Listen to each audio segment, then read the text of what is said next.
The Christmas that changed everything. The sun dipped below the horizon, casting an eerie orange glow across the snow-covered village of Ajanaku.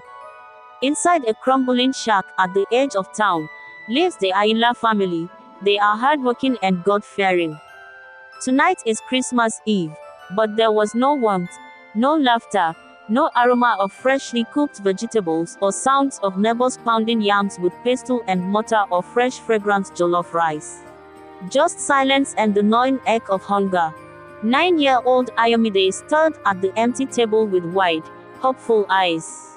"Mama," she whispered, tugging at her mother's worn shawl, "will Santa bring us anything this year?"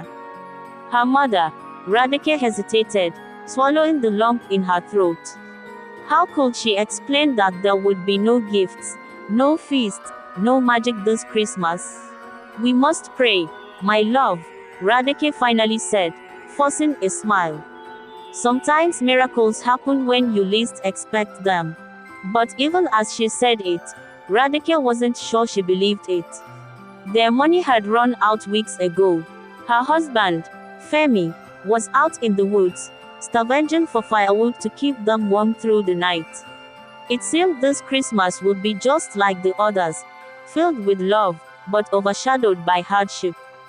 A sudden knock at the door startled them. Radeke froze. Who would visit them in this weather, and at such an hour? Opening the door cautiously, she found a man cloaked in a long, tattered coat, his face hidden beneath the brim of a wide hat. His eyes sparkled strangely in the dim light.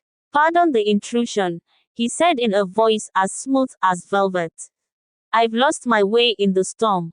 May I warm myself by your fire?" Radeke hesitated but nodded. Hospitality was the one thing they could still offer, even if it was all they had. The man stepped inside. He looked around at the bare room and the shivering children. "You must be preparing for tomorrow's celebration," he said, his tone light but probing. Radeke forced another smile. "We will celebrate in our own way." The stranger's gaze lingered on her for a moment before he spoke. "You remind me of my mother. She always said kindness returns to you when you need it most." He reached into his coat and pulled out a small, wrapped parcel. "Perhaps this will help."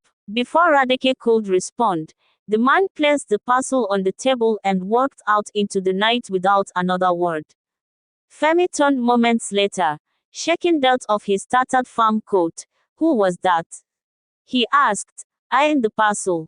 Radeke explained quickly, her voice tinged with confusion and curiosity. Together, they unwrapped the package.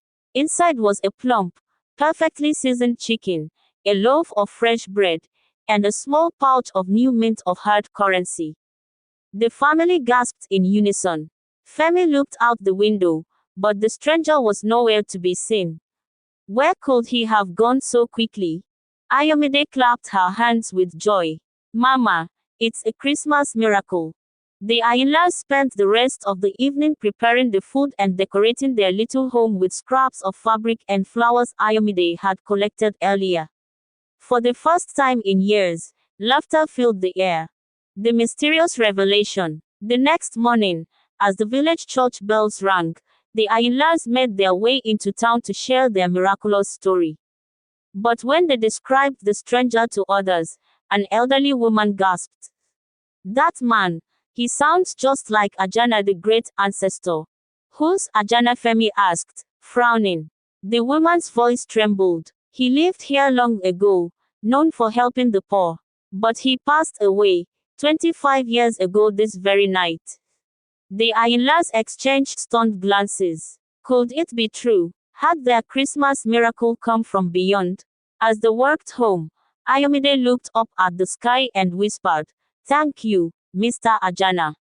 And for the first time in years, the stars above Ajanaku village seemed to shine just a little brighter. Don't forget to subscribe to our channel for more interesting African folktale stories.